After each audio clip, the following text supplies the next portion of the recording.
So last year was like the worst birthday I've had.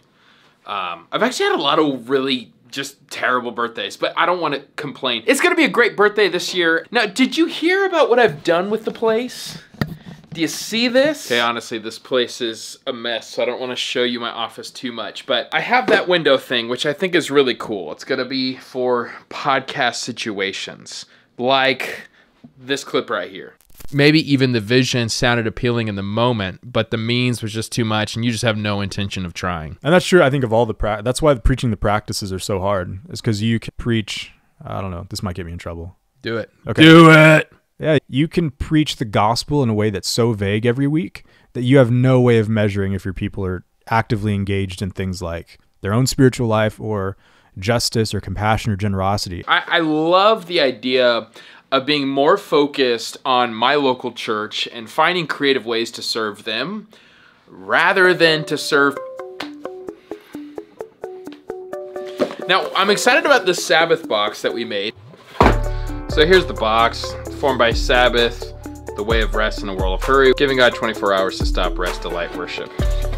Now, I actually got this prayer from Ruth Haley Barton. God, we ask not for what we want, but for what you know we need. Here, actually, this is a Sabbath guide that Pastor Caleb put together. It helps you go even further into each week's practice. So the idea is there's stuff in here that's not in the sermon. We actually got a custom organic candle that's made in Queen Creek. To start Sabbath, you light this candle. We provide the match. I'm not gonna light it because, guys, it's not Sabbath. Then you have this just filler, but one suggestion is on Sabbath, you put your phone away.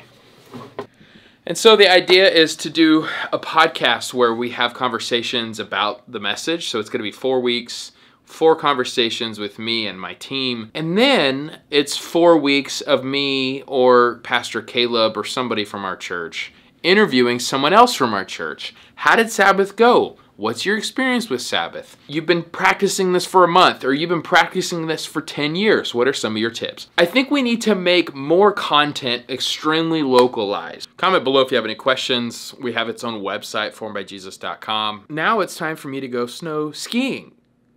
I'm officially 30 because, well, I'm about to be 31. I'm like, babe, why would we snowboard? We're here at the cabin. It's Friday morning. It is freezing. Do you want to tell them about what happened to us last night? Oh, let's go drive over there and drove us off the road. I really need a pair of my own snow boots. Should I back out all the way? Ooh, Or no, there's the ice there. Do you think it's gonna be hard? Out on ice? All right. What happened up here? Oh man. Well, it's so dumb. When it's pitch black, I forget where the cabin is.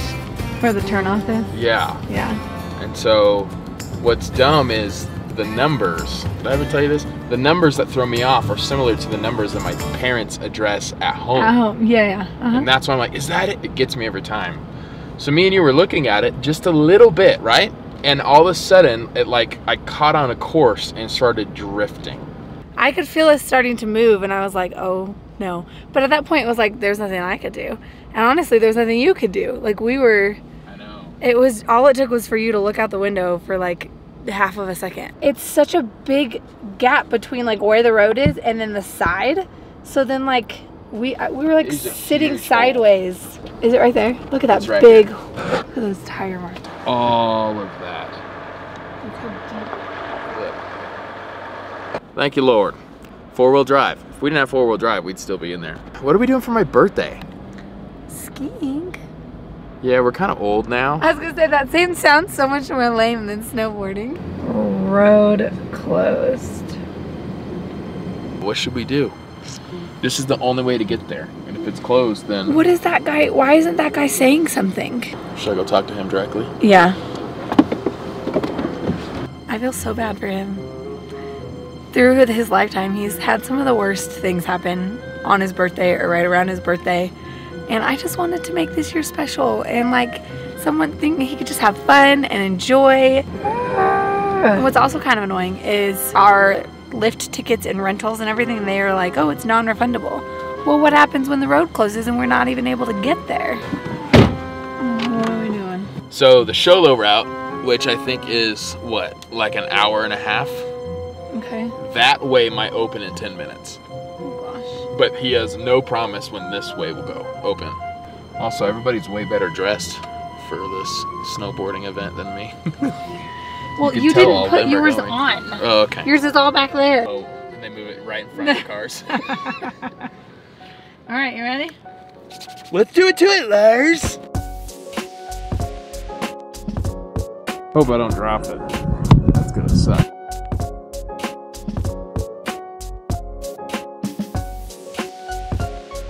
This is our best time yet, huh? Oh, this is amazing.